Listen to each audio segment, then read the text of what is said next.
Olá! Hoje vamos mergulhar numa ferramenta mental antiga, mas que continua incrivelmente poderosa. E não se trata de negar tudo por negar. Pelo contrário, é uma arte subtil. A arte de questionar como é que sabemos aquilo que achamos que sabemos.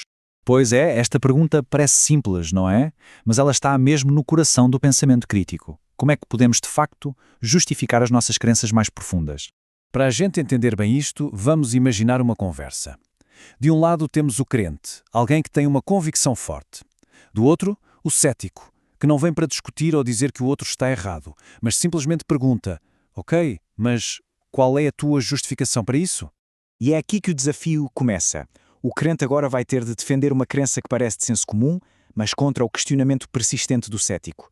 A nossa história começa com uma afirmação bastante comum. A riqueza é o maior bem. É uma crença que muita gente, de uma forma ou de outra, partilha. Mas a questão é, será que ela se sustenta quando é posta à prova? A primeira jogada do cético é genial na sua simplicidade. Ele apenas aponta que, para qualquer crença que se possa ter, há sempre outras pessoas que discordam, que defendem algo totalmente oposto ou, no mínimo, incompatível. E esta simples constatação de desacordo cria uma obrigação. Quer dizer, se uma pessoa se considera racional, não pode simplesmente ignorar a oposição. É como se fosse forçada a ter de explicar porque é que escolheu um lado e não o outro. É agora que o crente entra naquilo que podemos chamar de o labirinto do cético. A tentativa de justificar a sua crença transforma-se numa viagem por um verdadeiro quebra-cabeças lógico. Então, o crente oferece uma justificação, vamos chamar-lhe Q, para a sua crença P. Mas o cético, muito rapidamente, aponta que a própria justificação Q também é alvo de disputa. Ou seja, o problema não foi resolvido, apenas mudou de sítio. Este processo vai, inevitavelmente, encurralando o crente. Qualquer tentativa de justificação acaba por levar a um de 3 becos sem saída lógicos. Não há escapatória. O primeiro beco sem saída é este, a regressão infinita. Para justificar a sua crença, o crente precisa de uma razão. Ok, mas para justificar essa razão, precisa de outra. E para justificar essa outra, mais uma. E por aí em diante numa corrente que nunca mais acaba. O problema de fundo aqui é que uma tarefa infinita não pode ser concluída por nós seres finitos. Portanto, este caminho nunca nos dá uma base sólida. A justificação fica sempre para depois, sempre fora do nosso alcance. Uma boa forma de imaginar isto é pensar numa escadaria que sobe e sobe, até se perder nas nuvens, sem ter um fim.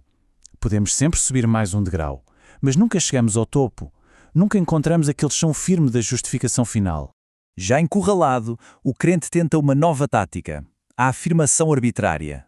Basicamente, ele declara que a sua razão é uma verdade tão óbvia que nem precisa de justificação. É um porque sim. Mas a resposta do cético a isto é brilhante.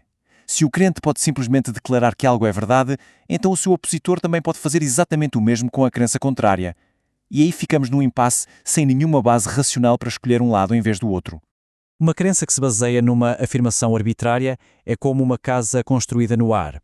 Pode até parecer estável por um momento, mas na verdade não tem fundação nenhuma a sustentá-la.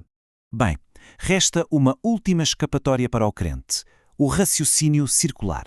É aqui que a crença A é usada para justificar a crença B e, por sua vez, a crença B é usada para justificar a crença A. O exemplo clássico disto é uma coisa frustrante que toda a gente já deve ter experienciado. Procurar uma palavra no dicionário e a definição ser um sinónimo. Depois, vai-se procurar o sinónimo e a definição é a palavra original. No fim, não se aprendeu nada de novo. A imagem clássica para este conceito é, claro, a da serpente a morder a própria cauda. É um sistema fechado que se refere a si mesmo, mas que nunca se liga a uma justificação que venha de fora. Então chegamos a um ponto em que o crente está preso, ou cai na regressão infinita, ou faz uma afirmação arbitrária, ou anda em círculos. Mas é aqui que vem a grande surpresa. O objetivo do cético nunca foi ganhar a discussão, era algo muito mais profundo. O objetivo é chegar a um estado a que se chama equipolência. É aquele momento de clareza em que se percebe que os argumentos a favor de uma crença não são, na verdade, nem mais fortes nem mais fracos do que os argumentos contra. Estão em perfeito equilíbrio. Mas, espera aí, isso não leva à paralisia? Como é que um cético vive o dia-a-dia? A questão é que o cético não rejeita o mundo, mas sim as certezas dogmáticas sobre o mundo. O cético faz uma distinção crucial. Rejeita as grandes alegações sobre a realidade última, mas aceita e vive de acordo com as aparências e a experiência prática. O mel parece doce, então come-se. O fumo sugere fogo, então age-se com base nisso. Trata-se de ter um guia para a ação, não um mapa para a verdade absoluta. E o resultado final disto tudo é a époquê, a suspensão do juízo. Ao abandonar a busca, muitas vezes desgastante e impossível, pela certeza absoluta, o cético atinge um estado de tranquilidade mental. E isto não é ignorância, atenção, é na verdade uma forma de liberdade intelectual. E aqui fica uma reflexão final.